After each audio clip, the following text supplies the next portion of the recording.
Hey guys, welcome back to Auto Repair guys. Thank you guys for watching and subscribing to the channel. In today's video guys, we'll show you how to remove and replace crankshaft pulley guys on a Mazda.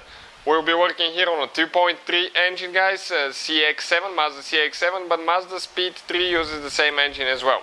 And I think it will be the same for the regular 4-cylinder non-turbo engine as well. So stay with us guys and we'll show you how to remove the crankshaft pulley known as harmonic balancer as well. We'll guys have a video that will explain the timing, how to align and all that stuff, otherwise your car will not start because this is not a keyed pulley, and as a result guys, your timing will be completely off. So stay with us guys, we'll have more than 200 videos on this car and every car we get at the shop, because our mission guys is to save you as much money as we can. So let's start on it now.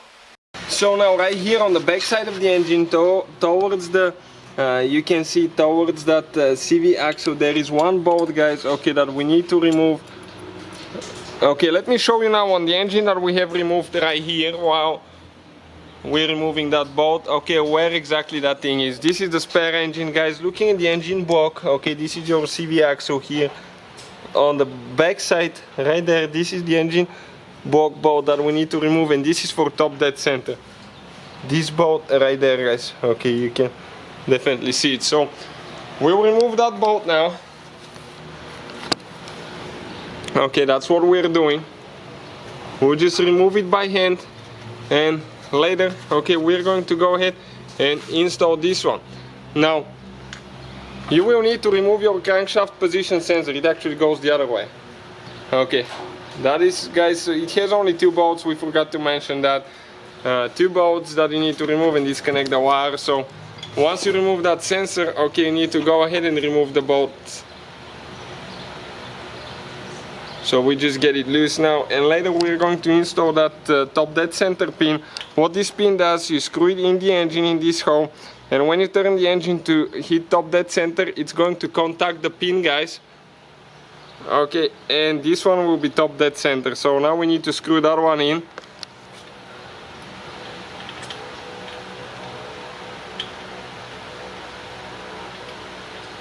All the tools and parts that we use guys in our videos will be listed in the description of the video below, so please guys check it out.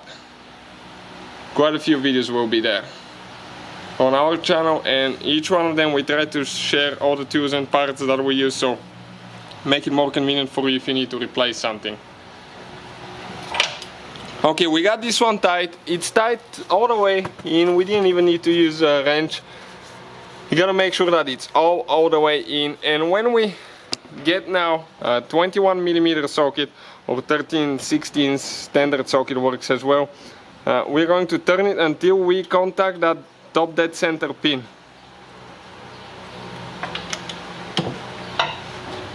That's it right there.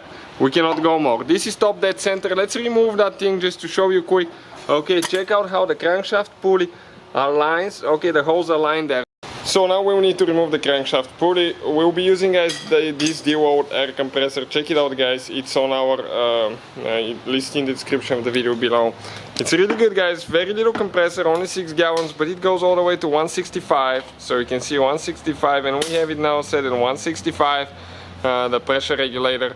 And we'll be using the impact here with a 21mm socket, or 13/16 does the trick as well. It fits really good. And we're going to go ahead guys and just once the engine is at TDC, just go ahead and remove that one. Came out with ease. Sometimes they'll be stuck, so you might need to hammer them with the impact a few times, wait for the compressor to load and go again.